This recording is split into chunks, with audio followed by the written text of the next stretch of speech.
복된 아침입니다. 이 시간 우리가 하나님의 말씀 같이 보도록 하겠습니다. 말씀 보기 전에 먼저 기도로 시작하겠습니다. 하나님 감사합니다. 복된 아침을 주시니 감사합니다. 우리에게 새 생명을 또 주시고 오늘 하루를 우리에게 더하여 주시니 감사합니다. 오늘 하루가 주님께 예배가 되게 하여 주시고 우리가 산제사로서 하나님께 온전히 올려지는 하루가 되게 하여 주시옵소서.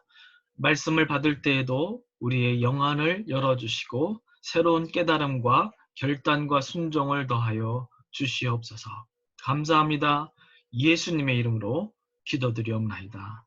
아멘. 오늘 이 아침은 마가복음 10장 17절부터 37절까지 말씀 가지고 한번 같이 말씀을 보도록 하겠습니다. 제가 17절부터 31절까지 말씀 먼저 읽습니다. 여러분 성경 있으시면은 마가복음 10장으로 피시고 17절부터 제가 읽습니다. 예수께서 길에 나가실새 한 사람이 달려와서 꿇어앉아 묻자오되 선한 선생님이요 내가 무엇을 하여야 영생을 얻으리이까? 예수께서 이르시되 내가 어찌하여 나를 선하다 일컫느냐? 하나님 한 분 외에는 선한 이가 없느니라. 내가 계명을 안 하니 살인하지 말라, 간음하지 말라, 도둑질하지 말라, 거짓 증언하지 말라, 속여 빼앗지 말라, 내 부모를 공경하라 하였느니라. 그가 여짜오되 선생님이요 이것은 내가 어려서부터 다 지켰나이다. 예수께서 그를 보시고 사랑하사 이르시되 내게 아직도 한 가지 부족한 것이 있으니 가서 내게 있는 것을 다 팔아 가난한 자들에게 주라. 그리하면 하늘에서 보화가 내게 있으리라. 그리고 와서 나를 따르라 하시니 그 사람은 재물이 많은 거로 이 말씀을 인하여 슬픈 기색을 띠고 근심하며 가니라. 예수께서 둘러보시고 제자들에게 이르시되 재물이 있는 자는 하나님의 나라에 들어가기가 심히 어렵도다 하시니 제자들이 그 말씀에 놀라는지라.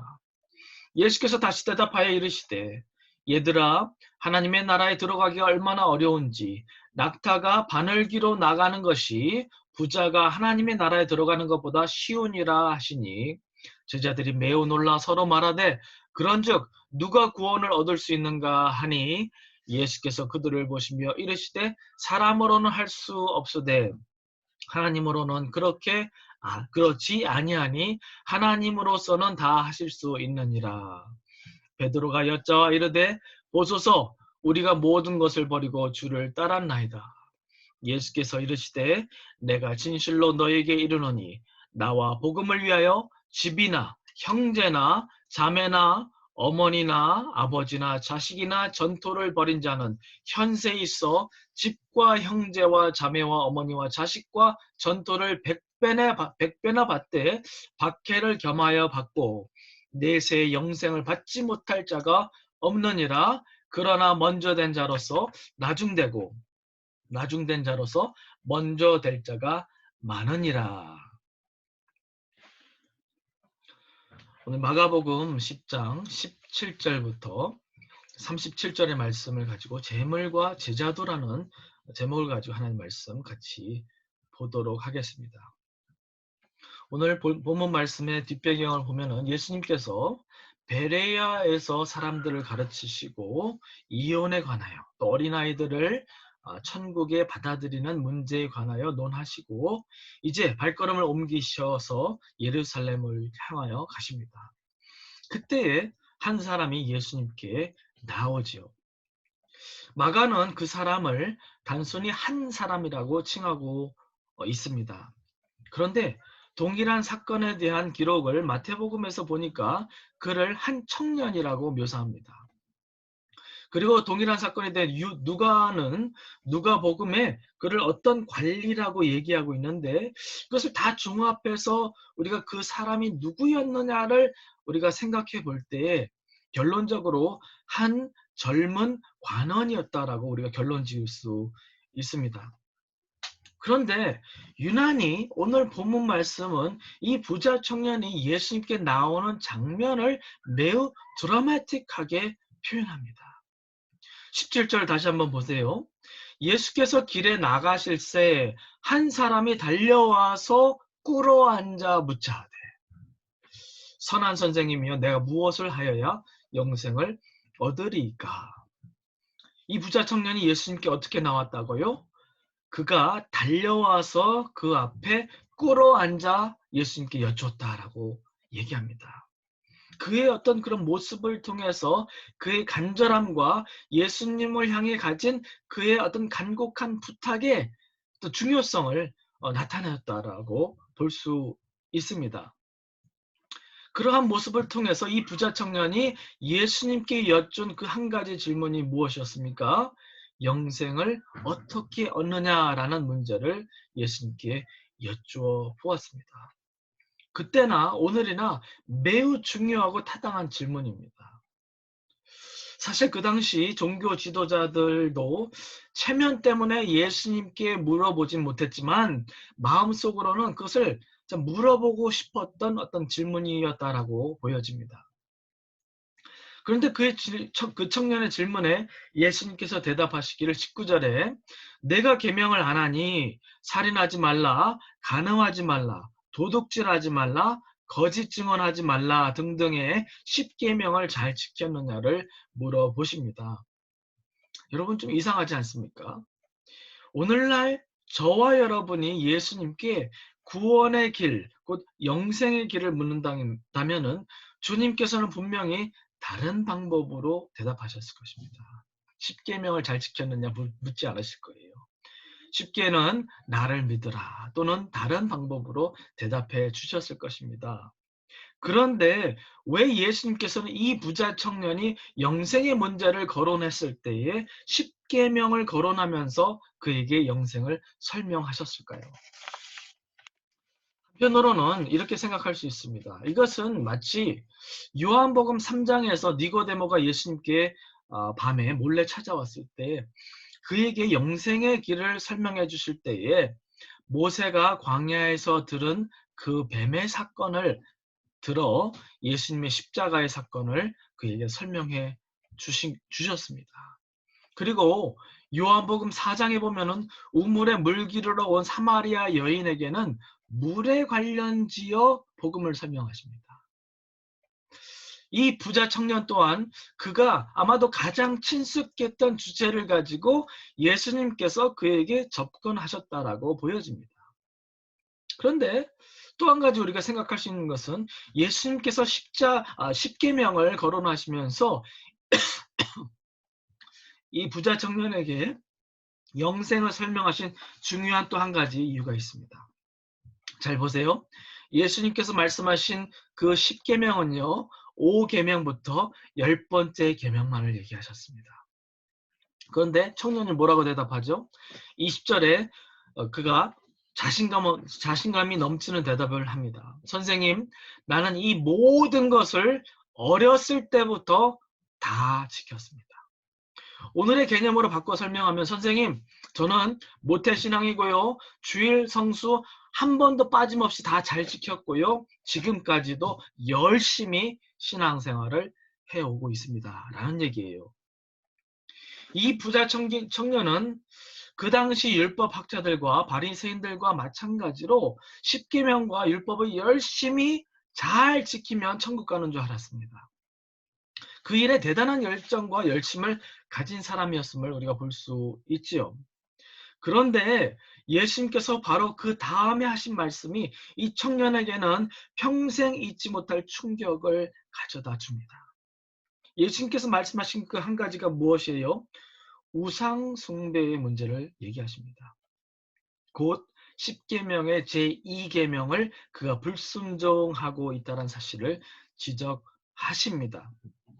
21절에 예수님께서 그를 보시고 사랑하사 이르시되 내게 아직도 한 가지 부족한 것이 있으니 가서 내게 있는 것을 다 팔아 가난한 자들에게 주라. 그리하면 하늘에서 보화가 내게 있으리라 말씀하십니다.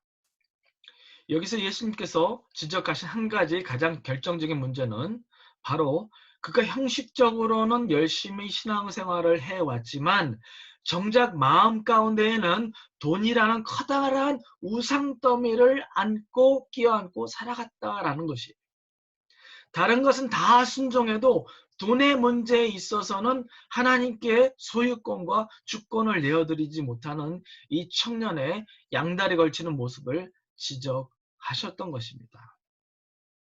이 청년은 그의 많은 재물을 포기하지 못하여 그 결과 천국을 얻지도 예수님을 따르지도 못하게 되었습니다. 그 한 가지 우상의 문제로 인하여서 그 청년은 영생도 예수님의 제자가 되지도 못하는 그러한 안타까운 결과를 종말을 맞이하게 되었다라는 말씀이에요. 예수님께서 이 부자 청년에게 둘 중에 하나를 선택할 것을 도전하셨을 때 이 청년은 어떤 선택을 하였습니까? 하나님과 영생과 하늘 보호하는 포기해도 자기의 많은 재산만은 포기하지 못한다라는 결단을 내립니다. 그리고 슬픈 기색을 띠고 예수님을 떠나 돌아갔다라고 오늘 본문 말씀이 얘기하고 계세요.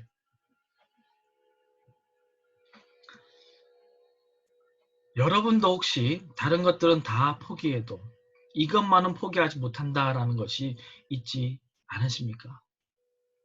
어떤 사람은 다른 건 다 포기해도 술 없이는 못 산다는 사람이 있고요. 어떤 사람 다른 거 다 포기해도 드라마만은 포기하지 못한다라는 사람이 있고, 어떤 사람은 다른 건 다 포기해도 게임만은 포기하지 못한다라는 사람이 있습니다. 여러분에게는 하나님의 뜻을 순종하는 일보다 더 중요하게 여겨지고 더 우선시되는 그러한 일들이 혹시 있지 않으십니까? 오늘 본문에 등장하는 청년의 문제는 이 땅에서도 부자가 되고 싶고 영원한 생명도 얻고 싶고 둘 다 취하고 싶은 욕심이었다라는 거예요.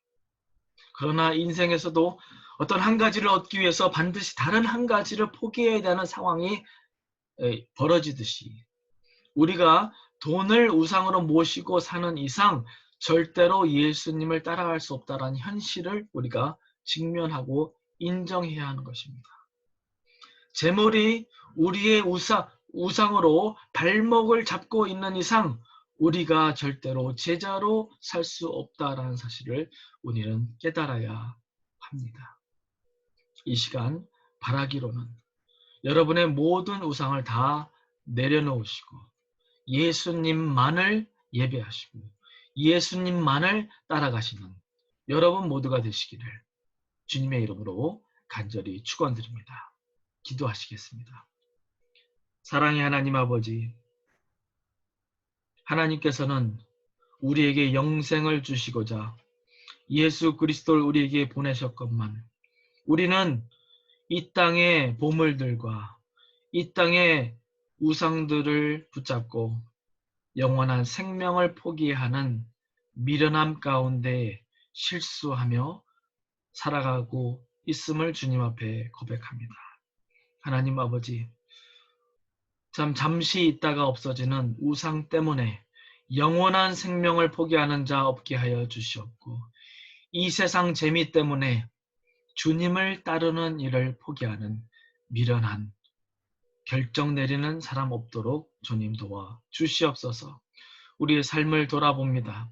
하나님, 우리의 발목을 붙잡고 주님을 제자로 따르지 못하게 만드는 것이 무엇인지 이 시간 깨닫게 하여 주시옵고 주님 과감히 그 우상을 하나님 앞에 내려놓고 주님 하나님을 우선시하며 하나님만을 예배하며 살아가는 저희 모두가 될 수 있도록 도와주시옵소서.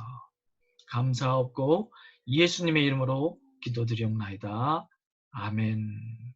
오늘도 복된 하루 되시기를 축복합니다. 감사합니다.